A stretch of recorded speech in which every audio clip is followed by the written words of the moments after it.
नमस्कार दोस्तों, कैसे हैं आप सब लोग। उम्मीद करता हूं स्वस्थ होंगे, व्यस्त होंगे, जबरदस्त होंगे। तो साथियों, जो माननीय हाई कोर्ट मध्य प्रदेश का निर्णय आया था 3 मई 2024 को,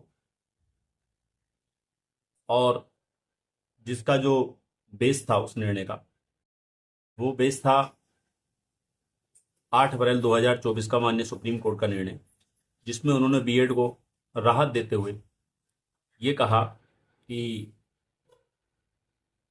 जहां पर बीएड कोर्ट को अप्रोच नहीं किया है, वो भर्ती सब्जेक्ट टू आउटकम नहीं मानी जाए। साथियों, उस संदर्भ में हम बात करने जा रहे हैं एक केस पंकज कुमार जी के द्वारा, Pankaj Kumar versus union of India के नाम से केस जो है सुप्रीम कोर्ट गया है, जिसमें 8 अप्रैल 2024 का जो माननीय सुप्रीम कोर्ट का निर्णय है उसको चैलेंज किया गया है। तो जाहिर सी बात है, जब वो चैलेंज है तो जो मध्य प्रदेश हाई कोर्ट का 3 मई 2024 का ऑर्डर है वो भी चैलेंज है। तो साथियों, इसी पर बात करेंगे, लेकिन वीडियो शुरू करने से पहले आप सबका स्वागत है आपके अपने यूट्यूब चैनल गेट सॉल्यूशन में। और जो साथी चैनल पर पहली बार विजिट कर रहे हैं वो चैनल को सब्सक्राइब कर लें, बेल आइकन को दबा लें, ताकि इस संबंध में आने वाली जो भी अपडेट्स हों वो आप तक सबसे पहले पहुंचती रहे। तो साथियों, देरी ना करते हुए वीडियो शुरू करते हैं। जैसा कि आप जानते हैं, 8 अप्रैल 2024 को माननीय सुप्रीम कोर्ट ने मध्य प्रदेश की जो क्लेरिफिकेशन याचिका गई हुई थी Devesh Sharma versus union of India वाले केस में, जिसमें माननीय सुप्रीम कोर्ट ने 11 अगस्त 2023 को निर्णय देते हुए बीएड की नियुक्ति को अवैध करार दिया था कि बीएड जो है किसी भी तरीके से प्राइमरी जो शिक्षा है, प्राइमरी सहायक पदों के लिए किसी भी तरह से एक वैलिड क्वालिफिकेशन नहीं है, सफिशिएंट क्वालिफिकेशन नहीं। वहाँ पर स्ट्रिक्टली कहा था कि बीएड किसी भी तरह से जो क्वालिफिकेशन है बीएड की वो किसी भी तरह से वैलिड नहीं है, पूरी तरह वहाँ से बाहर कर दिया गया था। लेकिन वो नियुक्तियों को लेके ऑर्डर साइलेंट था। मध्य प्रदेश की क्लेरिफिकेशन याचिका गई तो उसमें 8 अप्रैल 2024 को माननीय सुप्रीम कोर्ट ने उसे रिव्यू के तौर पे देखा और कहा कि हम अपने इस निर्णय को रिव्यू के तौर पे ले रहे हैं, रिव्यू की तरह से देख रहे हैं, और इसमें हम कुछ चेंजेस कर रहे हैं और बीएड को राहत दे रहे हैं। और ये जो 8 अप्रैल 2024 का निर्णय है ये पूरे देश में सभी राज्यों पर समानता से लागू होगा। उसमें बीएड को कुछ शर्तों के साथ जो 11 अगस्त के बाद ज्वाइनिंग है उनको तो दरकिनार किया कोर्ट ने। माननीय कोर्ट ने कहा कि जो 11 अगस्त यानी हमारा निर्णय आने तक जो नियुक्तियां हो चुकी हैं उनको हम सेव कर रहे हैं। उसमें उन्होंने कंडीशन रखी। कंडीशन ये कि पहली कंडीशन तो ये कि बीएड जो है जब नोटिफिकेशन आया हो तो उसमें वैलिड क्वालिफिकेशन के रूप में शामिल हो, यानी नोटिफिकेशन में वैलिड क्वालिफिकेशन के तौर से वो शामिल होना चाहिए। दूसरा, वो किसी कोर्ट में अपोज ना किया गया हो, अपोज ना किया हो, यानी कि बीएड कोर्ट ना गया हो, तो ऐसे अभ्यर्थी ही वहां पे सुरक्षित हैं। तो साथियों, मतलब ये कि अगर डीएलएड ने अपोज किया है कोर्ट को तो वहां भर्ती को सब्जेक्ट टू आउटकम नहीं माना जा रहा है।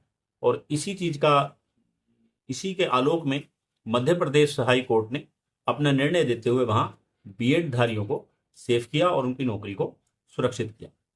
तो साथियों, मैंने अपनी पूर्व की वीडियो में कहा था कि जो निर्णय मध्य प्रदेश हाई कोर्ट का आया है, ये निर्णय आने के बाद विवाद थमा नहीं है।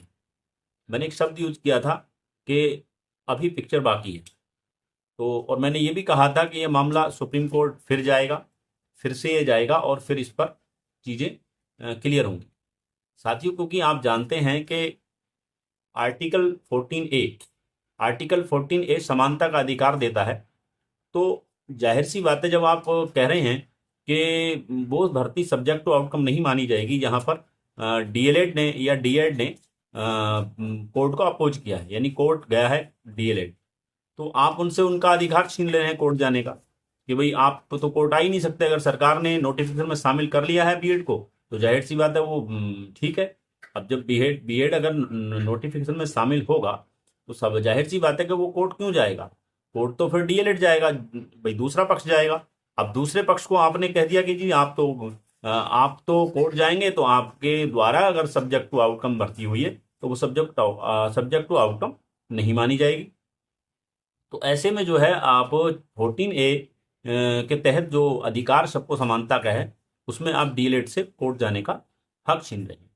तो ऐसे में देखना यह होगा कि जो कोर्स जो ये केस गया हुआ है Pankaj Kumar versus union of India वाला, इसमें 8 मई 2024 को सुनवाई हुई है, जिसमें कोर्ट ने जो माननीय जस्टिस सुधांशु धूलिया जी हैं वो और दूसरे जज उसमें प्रसन्ना जी हैं जो इस मामले को सुन रहे हैं। और इसमें जो एडवोकेट्स हैं, पैनल है आपके डीएलएड की तरफ से या डीएड की तरफ से, वो मनदीप कारला जी हैं उसमें, और गोपाल शंकर नारायण जी हैं, और भी एडवोकेट्स हैं। तो इसमें यूनियन ऑफ इंडिया को पार्टी बनाया गया है, क्योंकि अगर ये मामला अगर केवल मध्य प्रदेश सरकार को बनाया जाता तो ये रिलेट करता मध्य प्रदेश राज्य को, लेकिन यूनियन ऑफ इंडिया को इसमें रेस्पोंडेंट बनाया गया है।